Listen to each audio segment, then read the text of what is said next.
ನಮಸ್ಕಾರ ಎಲ್ರಿಗೂ, ನಾನು ಮಮತಾ. ಇವತ್ತು ಒಂದು ಹೆಲ್ದಿ ಆದಂಥ ಪ್ರೋಟೀನ್ ದೋಸೆ ರೆಸಿಪಿನ ನಾನು ನಿಮ್ಮ ಜೊತೆ ಶೇರ್ ಮಾಡ್ಕೊಳ್ತಾ ಇದ್ದೀನಿ. ತುಂಬ ಅಂದರೆ ತುಂಬ ಈಸಿ ಮಾಡುವಂಥದ್ದು. ಹಾಗೆ ಇದಕ್ಕೆ ಯಾವುದೇ ಉದ್ದಿನ ಬೇಳೆ ಆಗಲಿ ಕಡಲೆಬೇಳೆ ಆಗಲಿ ಏನೂ ಕೂಡ ಬೇಕಾಗೋದಿಲ್ಲ. ನಾನು ತೊಗೊಂಡಿರೋದು 1 ಕಪ್ ಹೆಸರು ಕಾಳನ್ನು ತೊಗೊಂಡಿದ್ದೀನಿ. ಅದೇ ಅಳತೆಯಲ್ಲಿ 1 ಕಪ್ಪಷ್ಟು ಅಕ್ಕಿನ ತೊಗೊಂಡಿದ್ದೀನಿ. ನಾವು ಯಾವ ಕಪ್ಪಲ್ಲಿ ಹೆಸರು ಕಾಳು ಹಾಕಿರ್ತೀವಿ ನೋಡಿ, ಅದೇ ಕಪ್ಪಲ್ಲಿ ನಾನು ಅಕ್ಕಿನ ತೊಗೊಂಡಿದ್ದೀನಿ. ಇದ್ರ ಜೊತೆಗೆ ನಾನು ತೊಗೊಂಡಿರೋದು ಕಡಲೆ ಬೀಜ, ಏನು ಶೇಂಗಾ ಬೀಜ ಅಂತ ಅಂತೀವಿ ನೋಡಿ, ಅದನ್ನ ತೊಗೊಂಡಿರೋದು. ಇಷ್ಟಿದ್ರೆ ನಮಗೆ ದೋಸೆ ರೆಡಿ ಆಗುತ್ತೆ. ಇದನ್ನು ನಾನು ರಾತ್ರಿನೇ ನೆನೆಸಿಡ್ತಾ ಇದ್ದೀನಿ. ಒಂದು 8 ಅವರ್ ಆಗಬೇಕು. ಇಲ್ಲ ನೀವು ಬೆಳಗ್ಗೆ ನೆನೆಸಿಟ್ರೆ ಇಲ್ಲ ಮಧ್ಯಾಹ್ನ ಮಾಡ್ಕೊಳ್ಬೋದು, ಇಲ್ಲ ಮಧ್ಯಾಹ್ನ ನೆನೆಸಿಟ್ರೆ ನೀವು ರಾತ್ರಿಗೆ ಮಾಡ್ಕೊಳ್ಬೋದು. ಇದು ವೆಯ್ಟ್ ಲಾಸ್ ಮಾಡೋವ್ರಿಗಂತೂ ಒಂದು ಬೆಸ್ಟ್ ಏನೋ ರೆಸಿಪಿ ಅಂತಲೇ ಹೇಳ್ಬೋದು. ಇವಾಗ ಈ ಮೂರನ್ನು ಕೂಡ ನಾನು ಹಾಕ್ಕೊಂಡು ಒಂದೇ ಪ್ರಮಾಣದಲ್ಲಿ ಹಾಕ್ಕೊಂಡು ನಾನು ಇಲ್ಲಿ ತೊಳ್ಕೊತಾ ಇದ್ದೀನಿ. ಒಂದು 2ರಿಂದ 3 ಸಲ ತೊಳ್ಕೊಬೇಕು. ನಾನಿಲ್ಲಿ ಸೊಸೈಟಿ ಅಕ್ಕಿನ ತೊಗೊಂಡಿದ್ದೀನಿ, ಅಂದರೆ ರೇಷನ್ ಅಕ್ಕಿ ಬರುತ್ತೆ ನೋಡಿ, ಅದನ್ನ ತೊಗೊಂಡಿದ್ದೀನಿ. ನೀವು ಆ ಅಕ್ಕಿ ಇಲ್ಲ ಅಂದರೆ ನೀವು ಸೋನಾ ಮಸೂರಿ ಅಕ್ಕಿ ಬೇಕಾದ್ರೂ ತೊಗೋಬೋದು, ಇಲ್ಲ ಆರ್ಗ್ಯಾನಿಕ್ ಅಕ್ಕಿ ಇದ್ದರೆ ಅದು ಕೂಡ ತೊಗೊಳ್ಬೋದು. ನಾನಿಲ್ಲಿ ಸೊಸೈಟಿ ಅಕ್ಕಿನ ತೊಗೊಂಡಿದ್ದೀನಿ. ಇಲ್ಲಿ ನೋಡ್ತಾ ಇದ್ದೀರಲ್ಲ, ಈಗ ಒಂದು 2ರಿಂದ 3 ಸಲ ನಾನು ತೊಳೆದ್ಬಿಟ್ಟು ನಾನಿಲ್ಲಿ ನೀರು ಹಾಕಿ ಫುಲ್ ನೈಟ್ ನೆನೆಯೋ ಥರ ಬಿಡ್ತೀನಿ. ಬೆಳಗ್ಗೆ ಇದನ್ನು ರುಬ್ತೀನಿ. ಇಲ್ಲಾಂದರೆ ಒಂದು 5ರಿಂದ 6 ಅವರ್ ಆದರೂ ನೆನೆಯಬೇಕು. ನೆಂದರೆ ನಮಗೆ ದೋಸೆ ಚೆನ್ನಾಗಿ ಬರ್ತವೆ.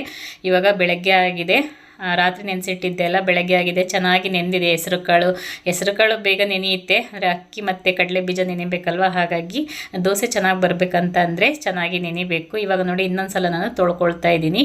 ಅದು ಅಕ್ಕಿನಲ್ಲಿ ಇರುತ್ತೆ ನೋಡಿ, ಅಕ್ಕಿ ಮತ್ತು ಹೆಸರು ಕಾಳಾಗೆಲ್ಲ ಸ್ವಲ್ಪ ಧೂಳು ಥರ ಇರುತ್ತೆ ನೋಡಿ. ಇನ್ನೊಂದು ಸಲ ನೀಟಾಗಿ ತೊಳ್ಕೊಂಬಿಟ್ಟು ಇವಾಗ ನೀರನ್ನು ಚೇಂಜ್ ಮಾಡ್ತಾ ಇದ್ದೀನಿ. ಇವಾಗ ಇದನ್ನು ಗ್ರೈಂಡ್ ಮಾಡ್ಕೊಳ್ಬೇಕು.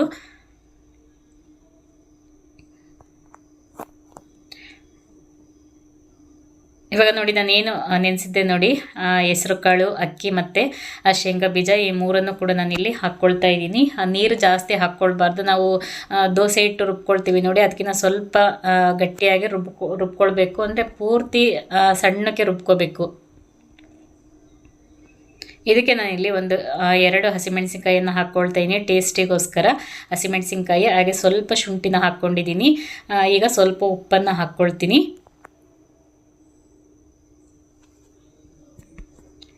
ನೋಡಿ, ಇಷ್ಟು ಹಾಕ್ಕೊಂಡು ನಾನು ಸಣ್ಣದಾಗಿ ರುಬ್ಕೊಳ್ತೀನಿ.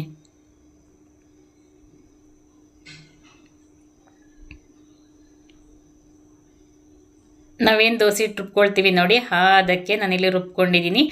ನಮಗೆ ಎಷ್ಟು ಸಣ್ಣ ಆಗುತ್ತೆ ನೋಡಿ, ಅಷ್ಟು ಸಣ್ಣದಾಗಿ ನಾನಿಲ್ಲಿ ರುಬ್ಕೊಳ್ಬೇಕು.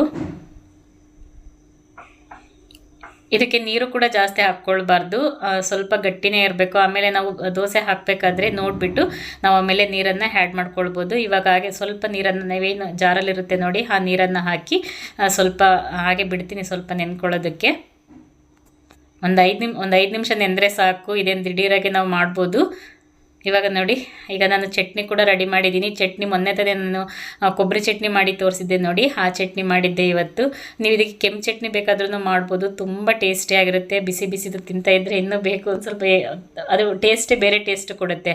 ನಾವು ಅಕ್ಕಿ ದೋಸೆ ಇರುತ್ತೆ ನೋಡಿ, ಅದಕ್ಕಿಂತ ಈ ಟೇಸ್ಟು ಬೇರೆ ಇರುತ್ತೆ.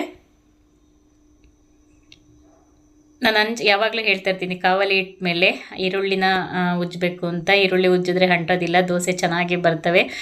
ಇಲ್ಲ ನೀವು ಈರುಳ್ಳಿ ಉಜ್ಜಲ್ಲ ಅಂತಂದರೆ ಒಂದು ಬಟ್ಟೆ, ಸ್ವಲ್ಪ ಬಟ್ಟೆನ ಒಣಬಟ್ಟೆ ಇದ್ದರೆ ಅದಕ್ಕೆ ಸ್ವಲ್ಪ ಎಣ್ಣೆ ಹಾಕಿ ಬೇಕಾದರೆ ನೀವು ಒಣಬಟ್ಟೆನಲ್ಲಿ ನೀವು ಬೇಕಾದರೆ ಉಜ್ಕೊಳ್ಬೋದು. ಇಲ್ಲಾಂದರೆ ಈ ಥರ ಈರುಳ್ಳಿ ಈಸಿ ಅಲ್ಲ, ಈರುಳ್ಳಿನಲ್ಲೇ ಉಜ್ಕೊಳ್ಬೋದು, ದೋಸೆ ಅಂಟೋದಿಲ್ಲ. ಇವಾಗ ನೋಡಿ ಮುಚ್ಚಿಬಿಟ್ಟು ಇದನ್ನು ಕಮ್ಮಿ ಊರಿನಲ್ಲೇ ಬೇಯಿಸ್ಕೋಬೇಕು.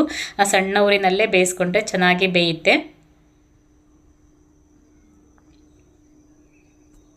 ಇವಾಗ 2 ಸೈಡು ಬೇಯಿಸ್ಕೊಂಡ್ರೆ ದೋಸೆ ರೆಡಿ ಆಗುತ್ತೆ. ನೀವು ಇದಕ್ಕೆ ತುಪ್ಪ ಬೇಕಾದ್ರೂ ಹಾಕ್ಕೊಳ್ಬೋದು, ತುಪ್ಪ ಇಲ್ಲ ಅಂತಂದರೆ ಎಣ್ಣೆ ಬೇಕಾದ್ರೂ ಹಾಕ್ಕೊಳ್ಬೋದು ಮೇಲ್ಗಡೆ.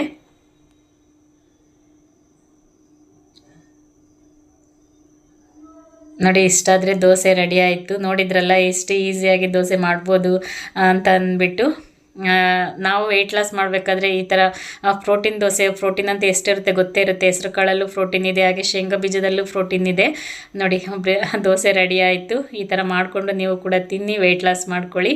ಇವತ್ತಿನ ರೆಸಿಪಿ ಇಷ್ಟ ಆಗಿದೆ ಅಂದ್ಕೊತೀನಿ. ಇಷ್ಟ ಆಗಿದ್ರೆ ಪ್ಲೀಸ್ ಲೈಕ್ ಮಾಡಿ. ಹೊಸ್ದಾಗಿ ಯಾರೆಲ್ಲ ನೋಡ್ತಿದ್ದೀರಾ ನನ್ನ ಚಾನಲನ್ನು ಸಬ್ಸ್ಕ್ರೈಬ್ ಮಾಡಿಕೊಂಡು ಸಪೋರ್ಟ್ ಮಾಡಿ. ಇದೇ ಥರ ರೆಸಿಪಿ ಬೇಕಂದರೆ ಕಮೆಂಟ್ ಮಾಡಿ, ನಾನು ಶೇರ್ ಮಾಡ್ತೀನಿ. ವೆಯ್ಟ್ ಲಾಸ್ ರೆಸಿಪಿ ಬೇಕಂದರೆ ಕಮೆಂಟ್ ಮಾಡಿ, ನಾನು ಶೇರ್ ಮಾಡ್ತೀನಿ. ನಾನು ವೆಯ್ಟ್ ಲಾಸ್ ಮಾಡೋದಕ್ಕೆ ಏನೆಲ್ಲ ಫಾಲೋ ಮಾಡ್ತಾಯಿದ್ದೀನಿ ಅದನ್ನು ಶೇರ್ ಮಾಡ್ತೀನಿ.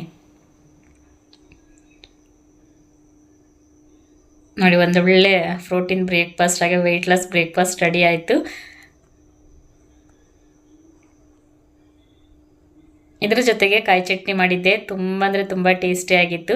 ನೋಡಿದ್ರಲ್ಲ ಫ್ರೆಂಡ್ಸ್, ಇವತ್ತಿನ ರೆಸಿಪಿನ ಇಲ್ಲಿಗೆ ಹೆಣ್ಣು ಮಾಡ್ತಾಯಿದ್ದೀನಿ. ಇನ್ನೊಂದು ರೆಸಿಪಿ ಜೊತೆ ಬರ್ತೀನಿ.